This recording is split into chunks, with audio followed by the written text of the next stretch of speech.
killer invisibile che mina la salute dei cittadini e che ogni anno fa più di 3.000 vittime a cui bisogna porre definitivamente rimedio, ovvero l'amianto che ancora ci circonda, quantificato in circa 8.500.000 metri quadrati in tutta Italia. E di questo killer silenzioso si è discusso di recente a Villa Obizzi, in un affollato incontro promosso dal Movimento Civico Insieme per Albignasego, moderato dall'assessore comunale di Albignasego Carlo Guglielmo, alla presenza di qualificati relatori che hanno dato la loro adesione all'iniziativa per affrontare le tematiche legate anche allo smaltimento dell'amianto, alla presenza di tantissimi cittadini. Ho colto con grande fiducia l'appello fatto dal Movimento Civico Insieme per Albignasego per affrontare questa tematica dell'amianto che in tutta la provincia, se non nella regione, viene trascurata. Spesso i grandi casi di amianto si sono sentiti come nel Monferrato, dove ci sono stati migliaia di morti, ma in verità l'amianto, che da 22 anni è abolito, esiste ancora in diversi capannoni, garage e quant'altro in abitazione. Ad Albignasego ci sono ancora molto amianto, soprattutto sui tetti. Piccoli interventi ne vengono fatti sporadici,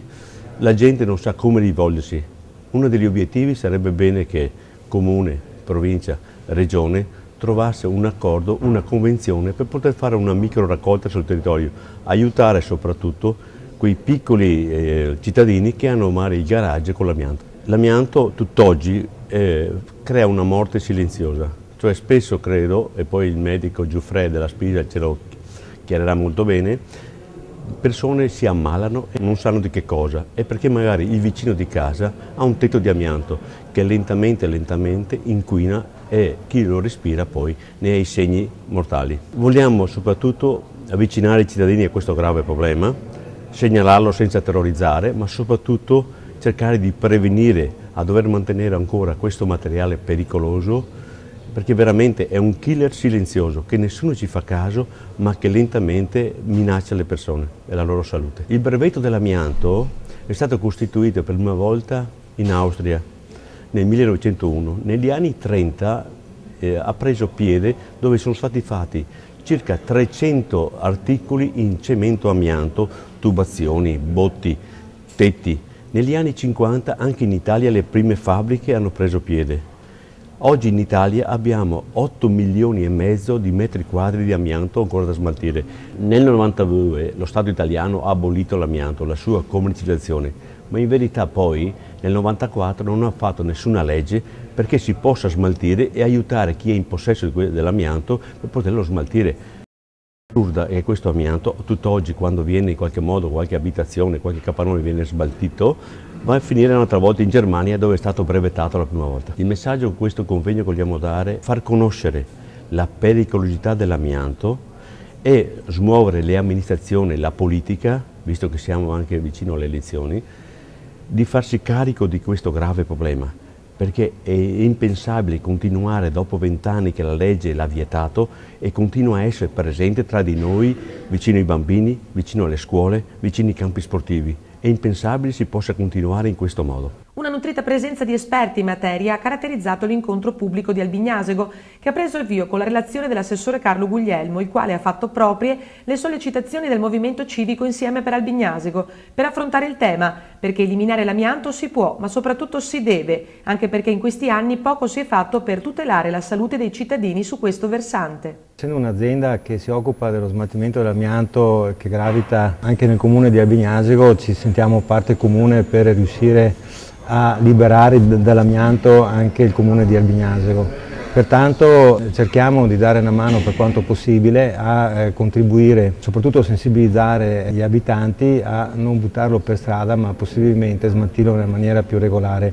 chiaramente anche agevolandoli economicamente. Cerchiamo un po' di fargli capire che è un materiale purtroppo pericoloso, non può essere danneggiato, non può essere sottovalutato soprattutto, ma va gestito in una maniera corretta, sia per la salute propria, dei propri familiari e anche di chi ci sta attorno. Noi generalmente ci muoviamo a chiamata, ci chiamano i vari cittadini che hanno questi problemi di tettoie di garage, anche pollaie a volte, ma comunque cose piuttosto trascurate e si rendono conto finalmente che rappresentano un pericolo. e quindi ci chiamano per provvedere alla rimozione vera e propria. Purtroppo è un problema serio, viene spesso sottovalutato, non si pensa quanto può essere pericoloso. Infatti gran parte dell'Eternit pericolosa che abbiamo purtroppo nelle nostre abitazioni ha almeno 20, 30, 40, anche 50 anni e purtroppo risente degli anni, quindi tutto va bene finché è integra, ma purtroppo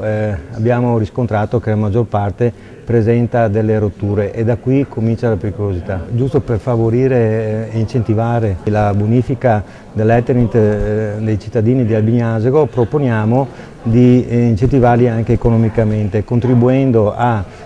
pagare noi l'IVA e quindi è uno sconto del 10% che proponiamo a chiunque intenda bonificare in maniera corretta l'Eternit che si trova a casa. Al tavolo dei relatori si sono susseguiti, assieme a Leonardo Padrin, presidente della 5ª Commissione Consiliare Sanità della Regione Veneto, Francesco Gioffrè, dirigente dello SPISA USL 16 di Padova, Paolo Nardin, rappresentante dell'Associazione Italiana Esposti Amianto, l'ingegner Vanni Carraro, il dottor Lorenzo Muneghina dello studio EHE, esperti di procedure per smaltimento di piccole quantità di amianto, il geometra Riccardo Garalin, esperto di bonifiche amianto friabile e compatto, Costanzo Aurora, responsabile sicurezza e salute e prevenzione Comune di Padova e l'avvocato Margherita Borgo del Foro di Padova, il tutto moderato dall'assessore Carlo Guglielmo del Comune di Albignasego, che ha ricordato quali sono i pericoli per la salute dei cittadini. Una problematica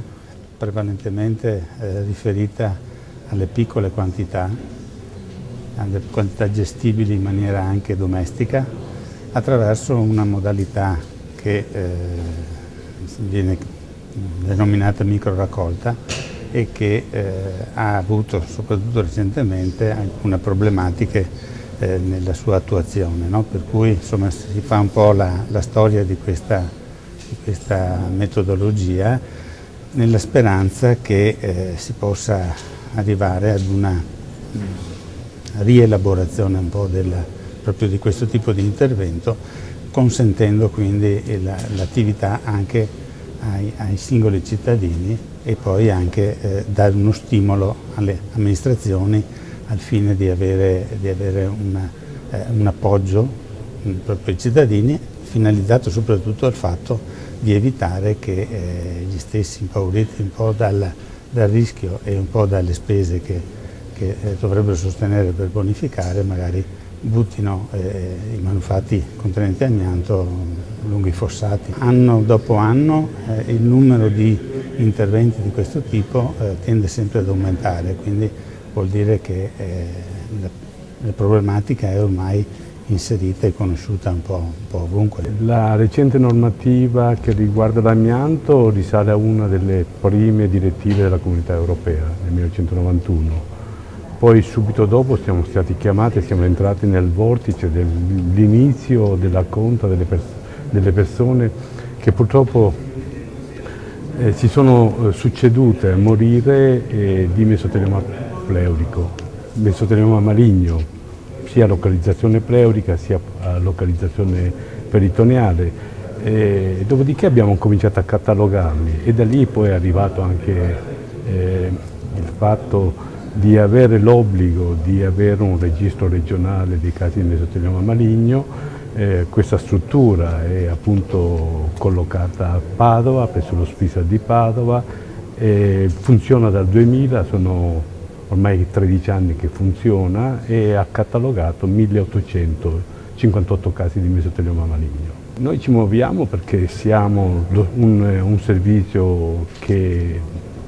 ha come mission la vigilanza negli ambienti di lavoro, per cui siamo vicini agli ambienti di lavoro, siamo vicini a questi aspetti e quindi i mesotelioma pleurici che rappresentano, che è l'esito di una patologia molte volte professionale ad alta frazione eziologica, rappresentano i siti dove in passato, negli anni 40, 50, 60, e anche 70 fino al 92 si è utilizzato amianto. Da lì noi poi risaliamo alle modalità di utilizzazione e seguiamo tutti gli accertamenti che devono essere seguiti, seguiamo purtroppo i pazienti in quello che è i loro problemi e poi in pratica non facciamo altro che decidere delle cose che devono essere fatte, le scoibentazioni, le bonifiche, tutti gli aspetti importanti. Amianto, ovvero se lo conosci lo eviti, è stato il filo conduttore dell'interessante serata che ha messo in luce in primis la pericolosità di questa fibra che nonostante la legge 257 del 92 ne abbia decretato la sua dismissione perché l'inalazione delle fibre liberate nell'aria comporta un grave rischio per la salute. Amianto che continua ad essere presente in tantissime coperture, per cui è assolutamente necessario porre dei rimedi. E in questo senso va letta l'iniziativa intrapresa dal Bignasco con lo scopo di sensibilizzare i cittadini, ma anche per ribadire che il pericolo amianto si può debellare con la consapevolezza di tutti e delle ditte specializzate allo smaltimento.